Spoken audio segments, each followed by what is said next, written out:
आंदोलन को एक तरीके से वो सपोर्ट ही करते नजर आए, उसकी नाराजगी जेजेपी के जो वोट शेयर है, जो उसका वोट बैंक है, उसमें देखने के लिए मिलेगी, क्योंकि जो एग्जिट पोल के आंकड़े हैं वो कहीं ना कहीं ये बता रहे हैं कि जेजेपी का जो वोट शेयर है वो 4% पर सिमट सकता है। देखिए, जेजेपी और आईएनएलडी हमेशा से इस द्वंद्व में रही है कि वो किसकी तरफ जाए। आईएनएलडी जरूर एक तरफ सामने आई कि हम किसानों के साथ है, लेकिन उस तरीके से सामने नहीं आई जिस तरीके से कांग्रेस पार्टी इस मुद्दे को लेकर के चली। जेजेपी की बात की जाए तो जेजेपी सत्ता की मलाई खाने के लिए कई साल बीजेपी के साथ रही। उसके बाद जो है, बाद में जैसे ही ये मुद्दा उन्हें लगा कि बहुत बड़ा विस्तृत रूप ले चुका है, इसका इम्पैक्ट पूरे देश में पड़ रहा है और सरकार तक जो है इस पर विचार कर रही है कि इसे वापस लिया जाए, तब जेजेपी ने अपना समर्थन उससे वापस ले लिया, बिल्कुल आखिरी मोमेंट में जाकर के। तो जनता को सब समझ में आता है कि परिवारवादी पार्टियां हैं और ये परिवार जो है जिसने लंबे समय तक हरियाणा में राज किया है, अब उसके खिलाफ जो है एक मैंडेट जो था वो जनता के जहन में था और वो उन्होंने दिया। तो देखिए, अभी शुरुआती रुझान जो सामने आ रहे हैं उसमें हरियाणा में बीजेपी जो है वो 13 सीटों पर और कांग्रेस 16 सीटों पर आगे नजर आ रही है। हालांकि सिर्फ शुरुआती रुझान है, अभी आधे घंटे का इंतजार करना होगा जब लेकिन ये अच्छे रुझान है। अगर 16 और 13 शुरुआत में दिख रहे हैं तो ये जो है एग्जिट पोल के नतीजों से अलग आंकड़े बताएंगे, क्योंकि जो जैसे बताया गया एग्जिट पोल में कि 65-70 सीटें या 60 सीटें जो है कांग्रेस लेकर के आएगी और बीजेपी 25 पर सिमट जाएगी।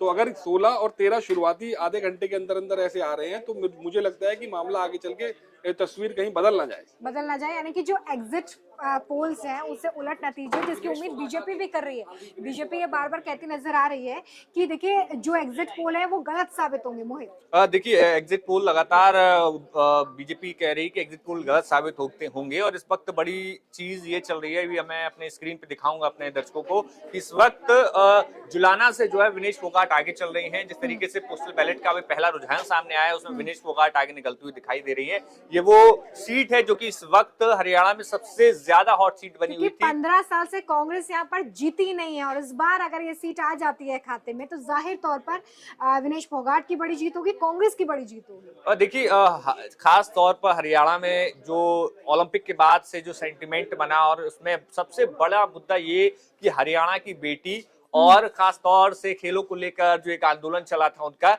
तो वो एक सेंटिमेंट चल गया। और यहाँ पर हरियाणा में जो खास तौर पे ओलंपिक को लेके, जो खेल को लेके, कुश्ती को लेके जो लोगों का एक भावनात्मक जुड़ाव है वो यहाँ पर इस सीट पर देखने को मिल सकता है। और जुलाना में बड़ी बात यह है कि जिस तरीके से वहां पर विनेश फोगाट ने एंट्री ली, बहुत ज्यादा खास कैंपेनिंग नहीं हुई विनेश फोगाट की, लेकिन फिर भी वो इतनी ज्यादा आश्वस्त है कि भाई उनको जो है यहाँ पर जीत मिल सकती है। हमारे साथ नवीन जी है। नवीन सर, आपसे जानना चाहूंगा कि हरियाणा की कई सारी सीटें ऐसी है जहां पर खेल कभी भी पलट सकता है। खासतौर पर अगर हम अग्रवाल की बात करें, वहां पर कई बड़े बड़े दिग्गज हैं भारतीय जनता पार्टी में भी और कांग्रेस में भी। क्या लगता है कि वो कौन से बड़े फैक्टर्स हो सकते हैं जो इस चुनाव को कहीं भी पलट सकते हैं?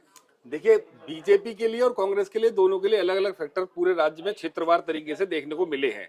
आप देखेंगे जनता ने जो मैंडेट दिया है वो मैंडेट उस सरकार के खिलाफ दिया है जिसने जनवादी नीतियों को दरकिनार करते हुए कई ऐसे फैसले लिए जो कि जनता के सरोकार से जुड़े हुए नहीं थे, चाहे वो किसानों का हो, चाहे रोजगार का हो और चाहे वो नौजवानों से जुड़ा कोई मुद्दा हो, जवानों से जुड़ा मुद्दा हो।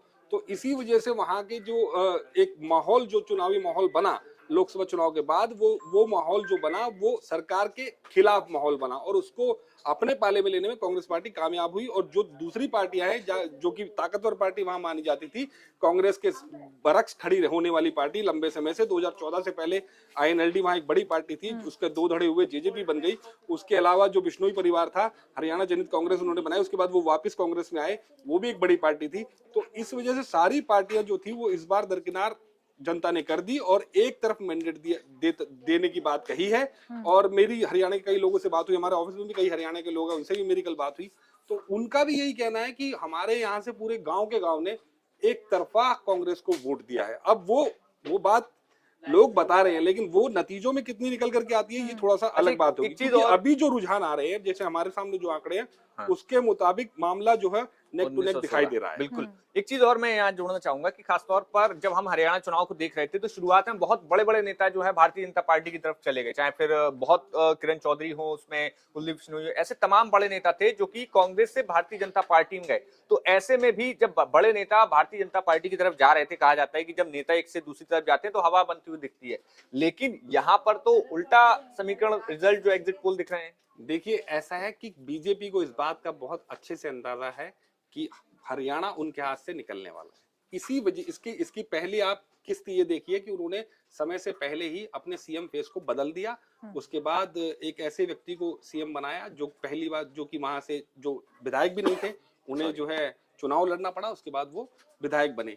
दूसरी बात ये कि बीजेपी ने इस पूरे जो कैंपेन को इस तरीके से जो है चलाया है कि हमारे लिए ये खीर ढुलाई सही, खाई नहीं तो ढुलाई सही। तो एक अंदेशा ऐसा लग रहा है कि बीजेपी के लिए सबसे बड़ी चीज यहाँ पर ये है कि जेजेपी और आईएनएलडी उनकी सीटें बढ़े, और उसके बाद कुछ इंडिपेंडेंट जो है, गोपाल गोयल कांडा हो गए, गुरुग्राम से गोयल जी हो गए, कई ऐसे नेता हैं जो इंडिपेंडेंट लड़ रहे हैं, तो उनकी तरफ उनका फोकस